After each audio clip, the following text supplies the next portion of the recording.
Hey sweet friends, welcome back to my channel. For those of you that are new here, my name is Michaela Barnhart. A little bit about myself, I am a new mommy to a 7-week-old baby boy named Gatlin. I also have my husband. We live in the upstate of South Carolina in a little house that we renovated. I'm saying all this because I'm going to be talking about budgeting and all that's going to kind of play into what we do. But for today's video, we are going to be talking about our whole budget journey, how we started, what all we've changed from where we started, just kind of the whole process, how I do sinking funds, what sinking funds are, how we decided to start like our categories for sinking funds. I'm just going to try to cover everything I can about our budgeting journey in this video. So if that is something that interests you, or if you have questions about that, then keep on watching.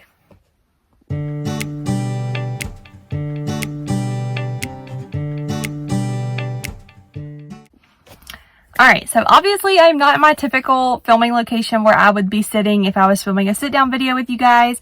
I am in the car currently. I decided to come outside. Jeremiah has Gatlin inside and is trying to get him down for a nap. He's very fussy right now, so I'm getting some peace and quiet while I film this video outside. I know, different location, but as a new mama, we're doing what we gotta do. So either way though, let's go ahead and get started with kind of what our journey for budgeting has been, because it has been a whirlwind of change, if you will say that, at least from when we started budgeting originally to now. So if we back up several years to when I was still in college, before Jeremiah and I got married, that's kind of when our budgeting journey started per se. Obviously it looked very different, so I'm going to kind of start there and kind of explain what we did then, and then we'll just kind of walk through what our journey has looked like, obviously. So basically, when I was in college, I worked a part-time job. I lived at home with my parents. I didn't have to pay rent or anything like that. So I did not budget my own money. I want to say that because what I did budget was not my money.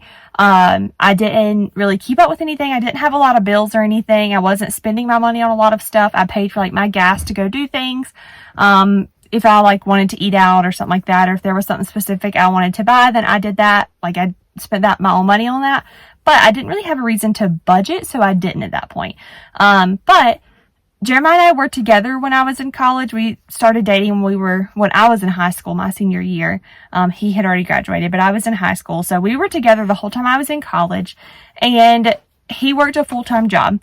I would say about my junior to senior year, I can't remember exactly, but in that ending of college time, he got a more permanent situation for his full-time job. Obviously his jobs prior to that were full-time jobs, but he got kind of moved to a spot where he could see himself being for the rest of his career. It was okay where he was at. It was pretty solid, and he got decent pay. So at that point, he also started taking on a few bills. He had his car insurance. He lived at home with his brother and his stepdad, or his brother and his dad. He doesn't have a stepdad. He lived at home with his brother and his dad, so he and his brother split the power bill. So he would have his car insurance, his power bill, or half the power bill. He paid for his groceries. He paid his truck payment, that kind of stuff. So he was starting to get a few bills. So we would sit down and budget for his money together. We have always been very open with each other about our finances. We have our finances together now.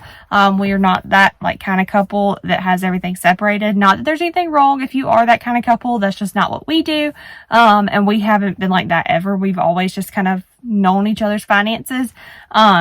So either way though, we would sit down every Friday or every other Friday when he got paid, and basically we would just divide up that paycheck for whatever we needed to do. So that would kind of look like putting the total at the top, and then I would take out whatever bills needed to come out of that paycheck. I would make a line for each one of those and subtract those out, and then we would subtract out a amount that we thought he would spend on gas, on groceries, on his tobacco, and then any fun money. And then of course anything that was left we would put into savings. So that was kind of how we did that. At that point we didn't have sinking funds or anything. Obviously that was still just his money. We weren't doing my money. We were not married, so we didn't have everything together at that point. That was just paycheck by paycheck budget, simple thing for him. So we did that for several years until the end of my senior year. Well, I won't say several years. We did that for like a year or two until the end of my senior year when we got married. We got married in November of 2020 and I graduated the following spring. So when we got married, we put all of our finances together. At that point, I was not working a part-time job anymore, but he had gotten some like bonuses and we had taken on some other bills. So at that point, we had our house that we live in now that we had fully renovated. So we had that payment, like for our mortgage, we had our car insurances and our home insurance. Obviously, we had our power and water bill for here at our house.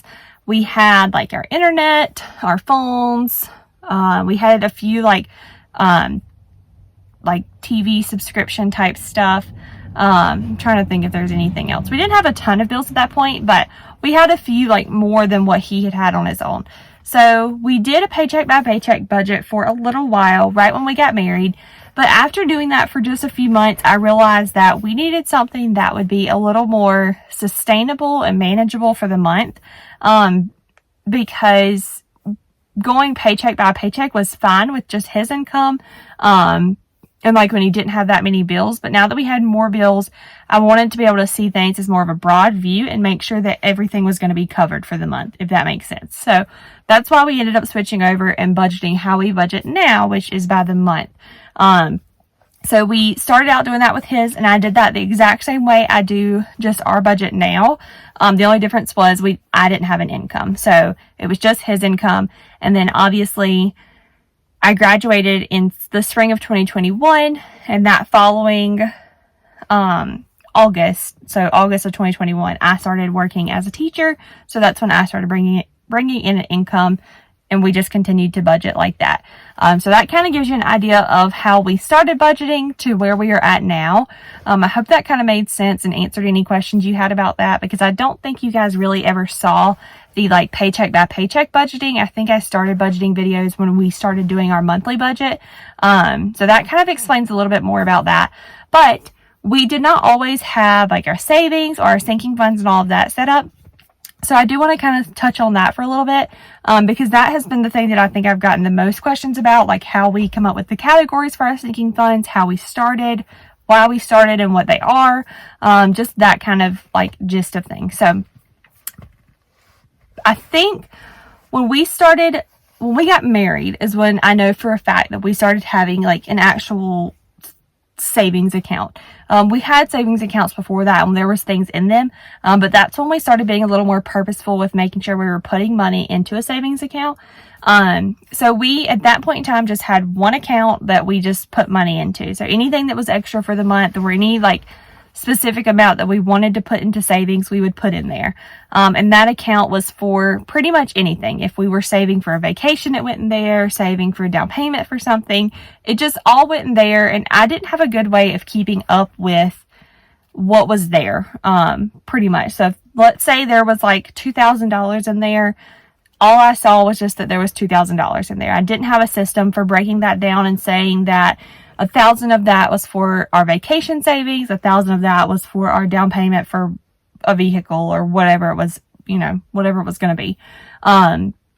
So after we just did that savings kind of like that for a little while, I decided that it was time to set that savings up as more of a sinking fund.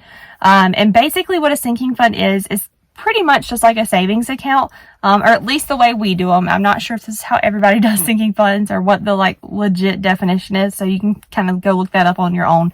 But what I have gotten from looking at other people's budget and listening to how they do sinking funds is that a sinking fund is pretty much just a savings account, but you have it broken down into different funds.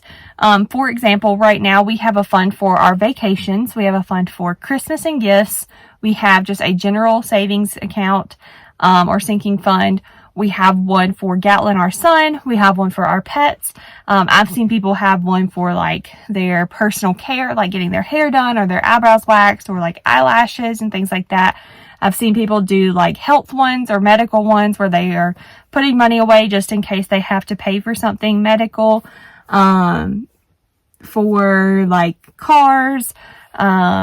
People do sinking funds for different bills that like you might not pay every single month. Like maybe it's a yearly bill, so you save up for that bill. There's literally endless possibilities that you could do your categories with. You just have to find what works best for you. And I would say start small. If you're going to start sinking funds, start with 1, 2, maybe 3 sinking funds and build them up from there. We started, I think we started with 4 because we have our emergency fund. I have it like listed as a sinking fund, but it's really not. It's in a separate savings account by itself. I just keep track of it on the same page as our sinking funds. So technically we only had 3 sinking funds to start with, and that was vacation, Christmas and gifts, and then general. I would say start with just a few, because the more you have, the more you're going to have to keep up with. For one, which if you're starting something new, you don't want to have a ton to start out with. But you also want to be able to get those more higher priority ones, start putting money into those before you start something else. For example, like with ours, we knew like we take a yearly vacation with my family that's a week long. So we know every year, like we need to have a set amount of money saved up to pay for the house that we're going to stay in. We like to have a set amount of money saved up to pay for like gas and going out to eat, or any kind of like spending money that we're going to have while we're on vacation. So that was like a higher priority one for us. So when we started our sinking funds, it made sense to start that as a sinking fund versus starting a sinking fund for like me getting my hair done, because that's not as big of a priority for us. But you have to find what works for you. If that's a priority for you, then start with one like that. Just kind of figure out what works best. But either way, we started the sinking funds for the reason of having a better way of keeping track of everything and knowing what the money in our savings account was actually there for, so that it felt like we were saving for more of a purpose. One thing I really like to do with our sinking funds, and I'm not sure if this is actually like the correct way to do sinking funds, if there is a correct way, but I have sat down and made a goal for each of our sinking fund accounts. So like for our Christmas accounts, for just Christmas alone, I like to have at least $2,000 in that before the Christmas spending season. Now it's September and I have already started buying people's Christmas gifts. But by like Black Friday, I think is when I did the cutoff date. I think the end of November. I split it up through the end of November. I wanted that, sinking fund to be fully funded. And I say fully funded loosely because we would still put money into it, going past that point. But at that point, I know there's enough that we could cover what we wanted to buy for people for Christmas, as well as buying like wrapping paper, new Christmas decorations if we wanted them, that kind of stuff, Christmas pictures, all that would come out of that Christmas account. Same thing for vacation. If I know that our house for vacation for the next year is going to cost just he and I alone like $700, because we typically would split it up around among our family. So if I know like our part of the house is going to be like $700, let's say, then I want to make sure that by the time that's due, that amount is in there. So I might set that as like the goal for that amount by that date, if that makes sense. I hope that kind of makes sense. So I have sat down with all of our sinking funds and made a goal amount to have in them, so that I feel like we're saving towards something. Like we have a purpose in doing what we're doing. And I'm also the kind of person, and I bet if you're watching this kind of video, you probably are too, or at least if you watch my planning videos, that you like to kind of check things off. Like you like to feel accomplished in something. And so I really like when I look at our Christmas account and I can say like, oh, we got to our 2,000. I can kind of check that off and feel like we accomplished something, if that makes sense. I don't know. That's kind of stupid, and that's more of just a me thing. But I like that feeling of we actually did it. Like we set our goal and we saved that amount. And then we'll just keep going. So that's kind of how we do sinking funds. That's how I came up with what categories we were going to use and all of that good stuff. I do want to talk on some changes that you guys are going to see in our budgeting soon. If you haven't already, definitely go check out our October budget, because that one is very different, and I'm going to explain why. So today is September 28th. Tomorrow, the 29th, we are closing on another refinance on our home. We refinanced our home back in November of last year. And I'll kind of touch on why. So back in November of last year, one of our pups, Oscar, got ran over right in front of our house. He ended up having to go to the emergency vet, which led down a long path of surgeries that he needed, and all kinds of stuff, which I know some people might say he was a dog. Why would you spend that much money on them? But he was our baby at that point. So we spent almost $15,000. I know, an insane amount. But we spent almost $15,000 to basically save him, and give him like a normal life again. We had to have a back surgery. He had to have a hip surgery. And he is completely fine now. Like, it completely healed. He is a perfect, happy doggy running around constantly and into everything. You would never know anything was wrong with him, but that's beside the point. So we did that back in November. We also had just gotten my Tahoe, which is what we're sitting in right now. So that was a pretty large expense. We got it right before he got hit, and we were not expecting to incur those expenses. So we did a refi on our house to include all of his medical expenses. We paid off my Tahoe, and I think we paid off like maybe a couple other little debts we had at that point. Like maybe just a couple $100 here and there. I can't remember. That we may have just done those two. I'm not sure, but either way, we paid everything off and everything was good from there on out.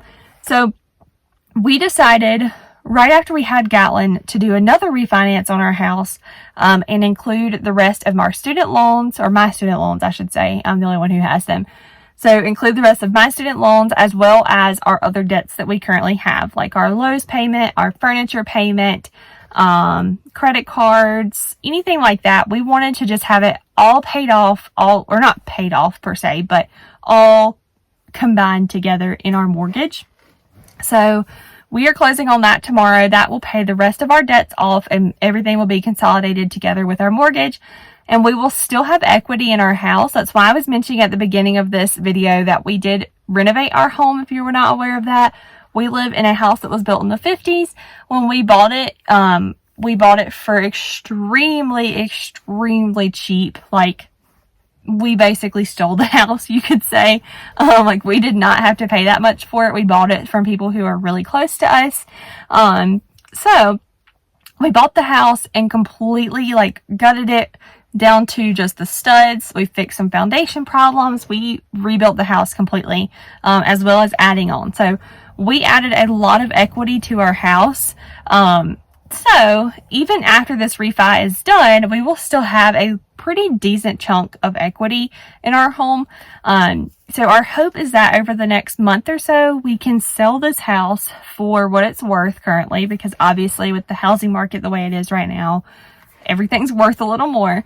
So we're going to sell it for what it's worth currently, take that extra money, put it into savings with some money that we are getting from this refi, and have a pretty large down payment on our forever home. So that's kind of what our plan is right now. Because of that, though, you're going to see some changes in the next couple months in our budgeting. It's probably not going to stay consistent for the next few months, because obviously in October we don't have our house payment and all those bills anymore because they are all being consolidated. If we're still here in November, we will have our first mortgage payment for the new refi. But our plan is to sell this and move in with my parents for now until we get, our forever home, or figure out what we're going to do for that. We're not sure if we're going to try to just move into a already built, ready to go home, or if we are going to try to find land and build our own house. We're not really sure. We're just going to kind of play around with it right now and see what the market's going to do for the next few months, before we really decide on that. But either way, that's kind of what our plan is. So once we move into my mom's house, things will change again with our budget, because we will not have our own power and water bill. We won't have our Terminex payment for our pest control here.